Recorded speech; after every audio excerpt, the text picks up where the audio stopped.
नमस्कार दोस्तों, मैं हूं शुभम सर और आज की 12वीं क्लास में आपका स्वागत है। और आज हम डिस्कस करने जा रहे हैं कोऑर्डिनेशन कंपाउंड में आइसोमरिज्म कॉम्प्लेक्सेस। तो जनरली अगर हम देखें तो आइसोमर किसे बोलते हैं? ऐसे कंपाउंड जिनमें सेम मॉलिक्यूलर फॉर्मूला लेकिन उनकी प्रॉपर्टीज जो होती है वो डिफरेंट होती है। और वो डिफरेंट क्यों होती है? क्योंकि उनके स्ट्रक्चर में क्या होता है, डिफरेंस होता है। तो ऐसे कंपाउंड जिनका सेम मॉलिक्यूलर फॉर्मूला हो लेकिन प्रॉपर्टीज डिफरेंट हो, जिसका कारण क्या हो, डिफरेंस इन स्ट्रक्चर हो, उसको हम क्या बोलते हैं, आइसोमर कहते हैं। और आइसोमर जो होता है इसको जनरली हम कहते हैं कि ये ऑर्गेनिक कंपाउंड्स की क्या होती है, कैरेक्टरिस्टिक्स होती है, इनकी प्रॉपर्टी होती है। हालांकि ये हमें इनऑर्गेनिक सब्सटेंस में दिखता है लेकिन बहुत कम दिखता है, तो इसलिए आप ज़्यादातर ये कह सकते हैं कि जो आइसोमरिज्म होता है वो जनरली ऑर्गेनिक कंपाउंड्स की क्या होती है, ये इसकी कह सकते हैं कि प्रॉपर्टी होती है, कैरेक्टरिस्टिक्स होती है। अगर हम आइसोमरिज्म को क्लासिफाई करें तो दो तरह के आइसोमरिज्म हमारे सामने आते हैं, स्ट्रक्चरल आइसोमरिज्म और स्टीरियो आइसोमरिज्म। स्ट्रक्चरल आइसोमरिज्म को आप तीन भागों में बांट सकते हैं, आयोनाइजेशन, हाइड्रेट, तीसरा कोऑर्डिनेट और चौथा लिंकेज। और स्टीरियो आइसोमरिज्म को आप जियोमेट्रिकल और ऑप्टिकल इसमें आप बांट सकते हैं। तो सबसे पहले बात करते हैं किसी स्ट्रक्चरल आइसोमरिज्म। तो स्ट्रक्चरल आइसोमरिज्म कब जनरली बनता है? तो ये तब बनता है जब केमिकल लिंकेज और लाइगेंड्स के डिस्ट्रीब्यूशन में कोई डिफरेंस हमें देखने को मिलता है, चाहे तो वो अंदर हो या फिर बाहर हो। तो कोई ना कोई डिफरेंस कोऑर्डिनेशन स्पेयर में अगर हमें केमिकल लिंकेज और डिस्ट्रीब्यूशन ऑफ लाइगेंड में नजर आता है तो फिर हम ये कह सकते हैं कि वहां पर स्ट्रक्चरल आइसोमरिज्म। ठीक है, आयोनाइजेशन आइसोमरिज्म इसका पहला भाग है। और जब कभी किसी ग्रुप और आयन का कोऑर्डिनेटिंग स्पेयर के बीच में एक्सचेंज होता है, ठीक है, जब किसी ग्रुप और आयन का कोऑर्डिनेटिंग स्पेयर के बीच में एक्सचेंज होता है, कि किसी आयनाइजेशन स्पेयर में एक्सचेंज होता है, तो उसको हम आयनाइजेशन आइसोमर कहते हैं। ठीक है, जैसे CONH3 का होल 4 Br2SO4, इसको रिप्रेजेंट कर सकते हैं आप CONH3 का whole 4 Br2 SO4 red violet होता है, CONH3 का 4 SO4 Br2 रेड होता है। और these complexes give sulfate ion and bromide ion respectively। और इस तरह के जो कॉम्प्लेक्सेस होते हैं वो या तो आपको क्या देंगे, सल्फेट आयन देंगे, या फिर आपको ब्रोमाइड आयन देंगे। ठीक है, हैलोजन को जरूर देंगे ये। ठीक है, इस तरह के देते हैं। दूसरा है हाइड्रेट आइसोमर। जब किसी कोऑर्डिनेशन स्पेयर में वाटर मॉलिक्यूल में कोई डिफरेंट नंबर हमें देखने को मिलता है तो उसको हम हाइड्रेट आइसोमरिज्म कहते हैं। इसके आप एग्जाम्पल को देख सकते हैं, CrH2O6Cl3 के तीन पॉसिबल स्ट्रक्चर हो सकते हैं। पहला CrH2O6Cl3, ये वॉयलेट होता है। CrH2O5Cl2H2O, ये ग्रीन होता है। और CrH2O4Cl2Cl2.H2O, ये डार्क ग्रीन होता है। तो यहाँ पर क्या हुआ, यहाँ पर वाटर मॉलिक्यूल के डिफरेंस हमें देखने को मिल रहा है। यहाँ पर वाटर मॉलिक्यूल 6 है, यहाँ पर 5 है, यहाँ पर 4 है। ठीक है, और अगर हम देखेंगे तो नंबर ऑफ पार्टिसिपेंट एलिमेंट जो है वो सेम है। तो इनके वाटर मॉलिक्यूल के चेंज होने के कारण इनके कलर चेंज हो आ रहा है, इनकी प्रॉपर्टी चेंज हो आ रही है। तो ये आइसोमरिज्म हमें यहाँ पर देखने को मिलता है। ठीक है, अब सिंपल सी बात है कि यहाँ पर वाटर मॉलिक्यूल उसको पहचानने का तरीका क्या है, हाइड्रेटेड आइसोमरिज्म को पहचानने का तरीका क्या है? तो उसका पहचानने का तरीका ये है कि यहाँ पर आपको वाटर मॉलिक्यूल जो है वो लाइगेंड की तरह एक्ट करते हुए नजर आएगा। ठीक है, जैसे कि आपको यहाँ पर H2 नजर आ रहा है, यहाँ पर आपको H2 नजर आ रहा है, तो आपको यहाँ पर जरूर जो होगा वो वाटर मॉलिक्यूल क्या होगा, आपको नजर आता रहेगा। ठीक है, लिंकेज ऑफ सॉल्ट आइसोमर, ये क्या होता है? तो this type of isomerism arises due to presence of ambidentate ligands. ठीक है, तो ये तब बनते हैं जब किसी लाइगेंड में जो है वो एम्बिडेंटेड होता है, ठीक है, यानी इसमें डोनर एटम जो होता है वो मौजूद होता है। और कैसे, एक नहीं दो, ठीक है। तो इन लाइगेंड्स के पास दो डोनर एटम होते हैं। एक एटम जो होता है वो डायरेक्टली लिंक्ड होता है किससे, central atom of the complex, ठीक है। Such type of isomer are distinguished by infrared spectroscopy. इस तरह के आइसोमर को पहचानने का तरीका है कि आप इंफ्रारेड स्पेक्ट्रोस्कोपी का प्रयोग कर सकते हैं। एग्जाम्पल आपके सामने है CONH3 5NO2 Cl2 and CONH3 5ONO Cl2, ठीक है। In NO minus ligand the coordination site are nitrogen, तो NO2 is a nitro ligand, ठीक है।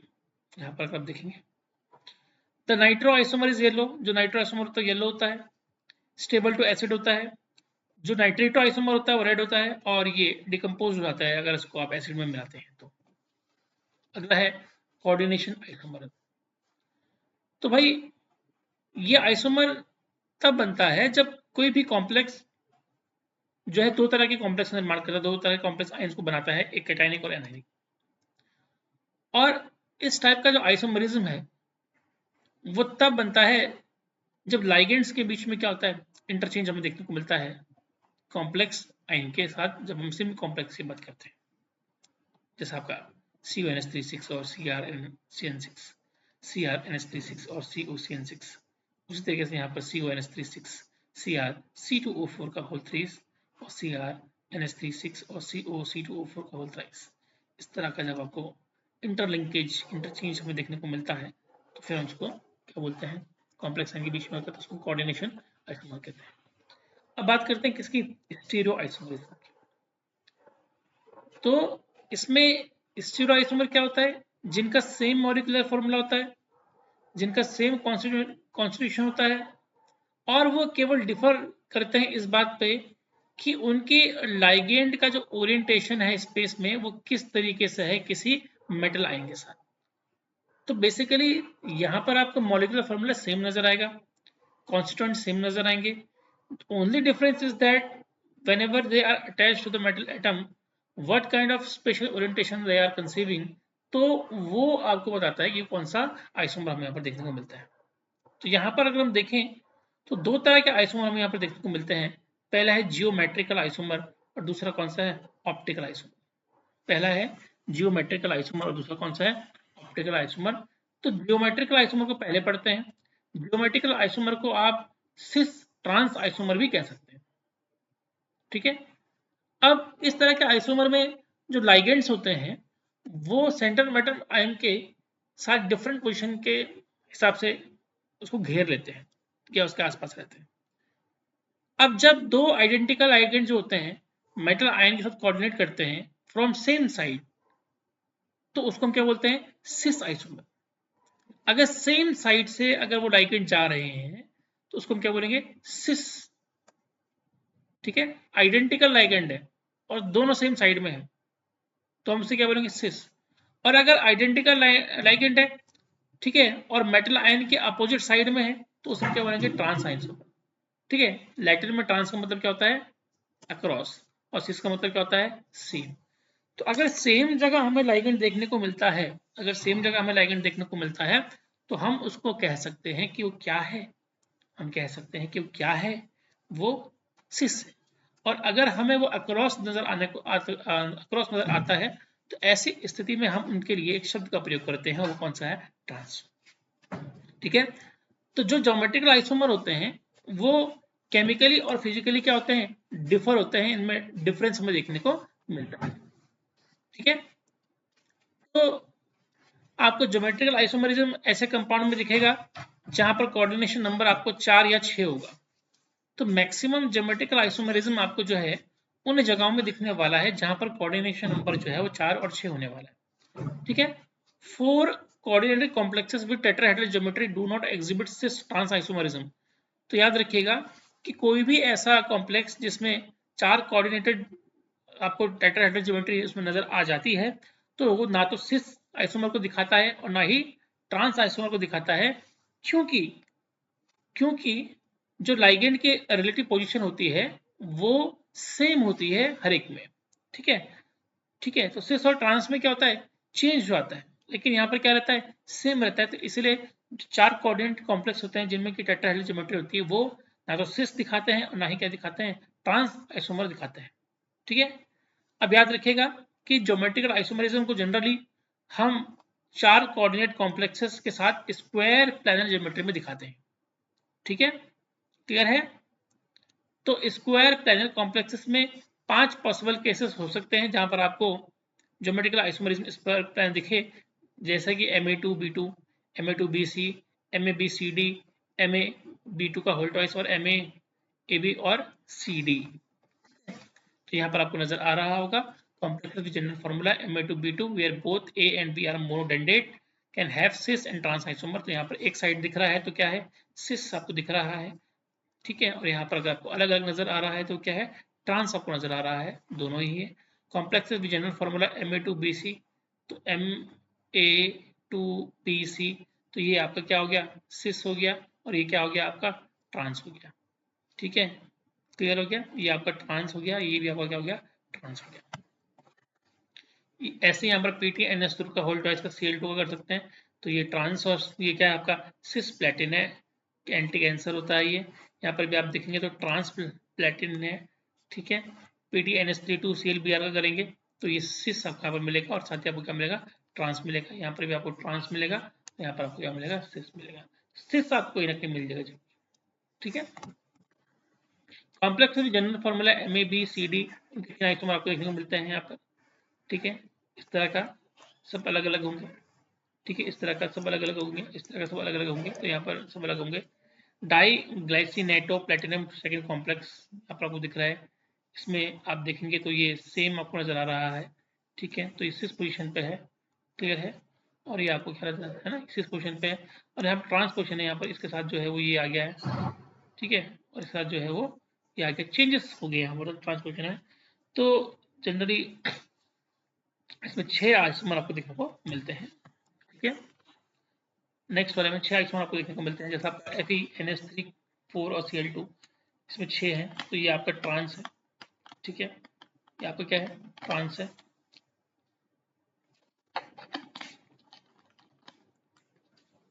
पहला वाला आपका क्या है, ट्रांस है, दूसरा वाला क्या आपका सिस है। ध्यान से देखिए। उसी तरीके से FeNH3 4 ClCO3 में पहला वाला क्या है, सिस है, दूसरा वाला क्या है आपका ट्रांस है। ठीक है, facial and meridional isomerism Ma3B3, कुछ ऐसे फेशियल इसका बनेगा, कुछ ऐसा स्ट्रक्चर आपके सामने रखेंगे। ठीक है, और ये मेरिडियनल का आपका कुछ स्ट्रक्चर ऐसा देखने को मिलेगा। तो यहाँ पर आपको स्ट्रक्चर्स को याद करना पड़ेगा, स्ट्रक्चर को आपको ध्यान से देखना पड़ेगा। अगर आप स्ट्रक्चर ध्यान से नहीं देख पाओगे तो फिर दिक्कत आप ही को होने वाली है। ठीक है, अदर से 6 कोऑर्डिनेट ज्योमेट्री आइसोमर जो है आपके सामने है, वो भी देखें। अब बात करते हैं किसी ऑप्टिकल आइसोमर की बात करते हैं। तो भाई हम किस चीज को ऑप्टिकली एक्टिव कॉम्प्लेक्स बोलते हैं, जो कि मिरर इमेज में नॉन सुपर इम्पोजिबल होता है, उसको हम क्या बोलते हैं, ऑप्टिकली एक्टिव बोलते हैं।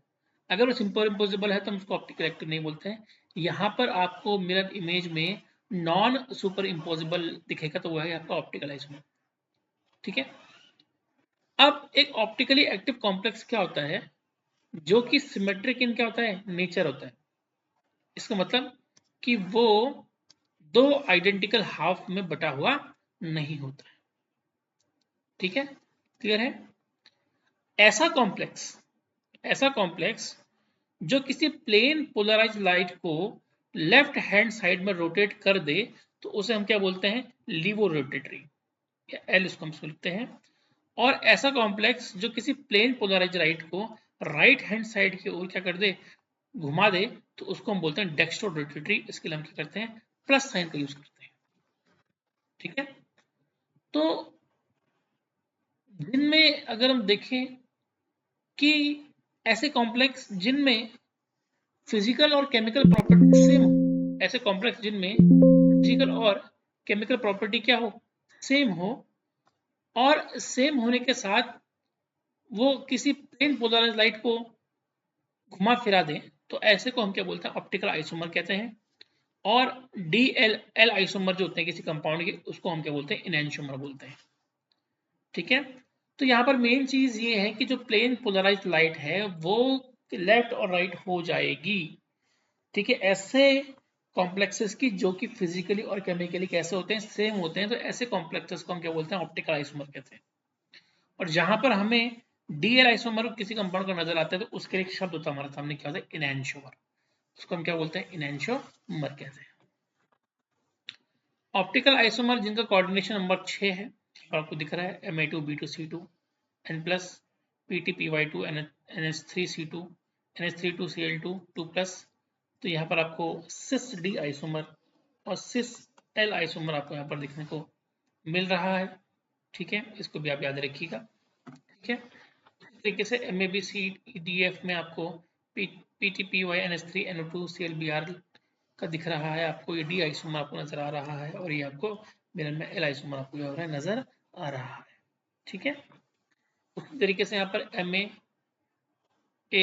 का whole thrice N plus CON3 का होल थ्राइस आपको D फॉर्म आपको नजर आ रही होगी, साथ ही साथ आपको L फॉर्म भी इसके नजर आ रही होगी। उसी प्रकार से MA डबल ए का whole twice AB N plus और CON2 का NH3Cl2 प्लस, तो ये भी आपको इसमें सिस D आइसोमर आपको देखने को मिल रहा है, और आपको सिस L आइसोमर देखने को क्या है, मिल रहा है। ठीक है, आई होप आप मेरी बात को समझ रहे होंगे, देख रहे होंगे। क्लियर है, चलिए। उसी तरीके से अदर एग्जांपल हमारे सामने MAB3 जो CrGl का होल थ्राइस है। ठीक है, और फिर FeNH3 का टॉइस EnCl2, ये भी आपको उसमें देखने को क्या हो रहा है, मिल रहा है। ठीक है, इस तरीके से FeN2 का Cl2 का, ठीक है, सिस D आइसोमर और आपका सिस L आइसोमर हमें देखने को मिल रहा है। तो चलिए कुछ क्वेश्चन इसमें कर लेते हैं, जैसे कि which of the following does not exhibit the optical isomerism, तो स्क्वायर प्लैनर कॉम्प्लेक्सेस जो होते हैं वो ऑप्टिकल आइसोमरिज्म को शो नहीं करते हैं। ठीक है, the number of geometrical isomer of CuNH3 3NO3 3R, तो इसमें ज्योमेट्रिकल आइसोमर कितने हैं, 2 हैं। ठीक है, कॉम्प्लेक्स गिवन बिलो आर, ये कौन सा कॉम्प्लेक्स है, ये आइडेंटिकल है। कैसा है ये, आइडेंटिकल आपको देखने को मिलेगा। The following compound show both linkage and isomerism, तो भैया यहाँ पर आपका जो CONO2Br NH3 4Cl है, ये आपको बोथ लिंकेज और ये दिखाता है। An octahedral complex having formula Ma2B2C2, तो उनके which of the following combination is possible to exhibit optical isomer, तो यहाँ पर हमें देखने को मिलता है A is equal to H2O, B is equal to NH3 और C is equal to Cl। ठीक है, नेक्स्ट क्लास में हम पढ़ेंगे बैलेंस बॉन्ड थ्योरी। आज कितना